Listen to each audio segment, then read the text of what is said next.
And now it's time for the day's business news, and Karis Garland joins me on set. Welcome, Karis. Hi, Shona. The U.S. is taking aim at financial institutions with new sanctions aimed at crippling Russia. That has been on a tour recently. We've seen Vladimir Putin reaching out to his allies and asking for help, right?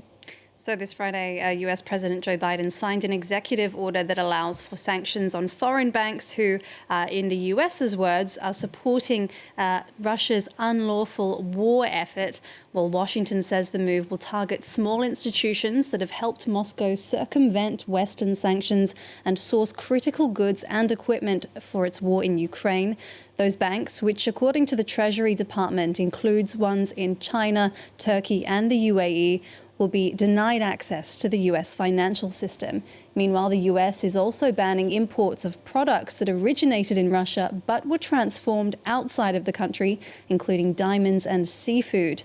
The Russian economy has taken a hit from sanctions, but it's still on a growth trajectory, with the International Monetary Fund in October forecasting that its economy would expand 1.1% in 2024.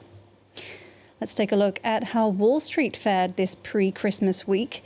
The S&P 500 closed nearly 0.2% higher, registering its 8th straight winning week. The Nasdaq also rose by about the same amount as investors reacted to cooler US inflation data, while the Dow Jones closed flat.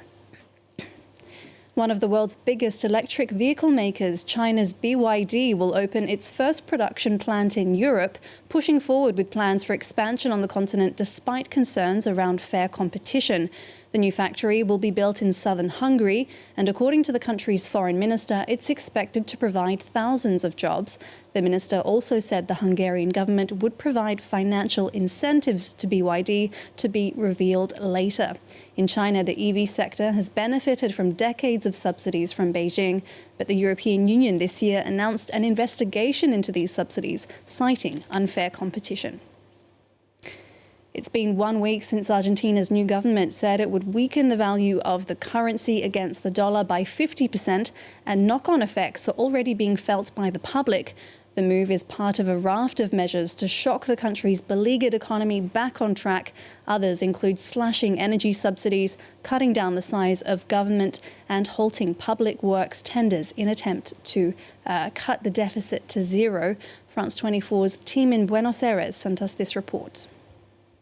At this hardware store in Buenos Aires, like across the whole country, the impact of the peso's devaluation is already being felt. Batteries up 25%, coating up 190%, light bulbs up 82%. It's very variable. Every day, suppliers send lists with new price hikes. We sell knowing that maybe tomorrow, with the price we charge, we won't be able to restock. So we anticipate it and try to cover ourselves.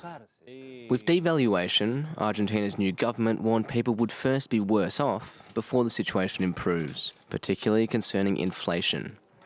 Glenys, with her €120 pension, is feeling the pinch. She's started working again as a beautician, earning her an extra €100. Last week, when I bought these pills, they cost €7. Now they are worth 12. Half of her medication costs are covered by Social Security for poor elderly people, but Javier Milei, the newly sworn-in president, has promised to slash that too. I am always very careful about how much money I have left on my bank account, about how much money I can spend. And if one day I buy food for my cat, I don't buy food for myself.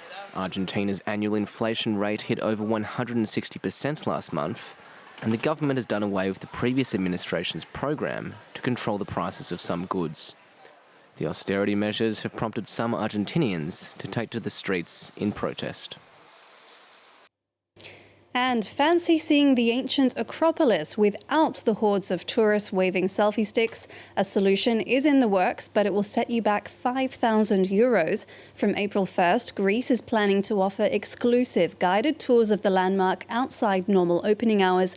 That's part of an overhaul of ticketing policy for the country's major archaeological sites and museums.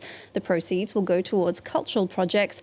And according to a Culture Ministry official, the service will apply to a maximum 4 groups of up to 5 people though if an individual is willing to cover the full cost, they're welcome to visit on their own. I don't think that'll be me, Shona. I'm flabbergasted. 5,000 euros. I mean, it is a beautiful place for those who have been lucky enough That's to go for sure. there. Thank you so much, Karis Garland, with that business news.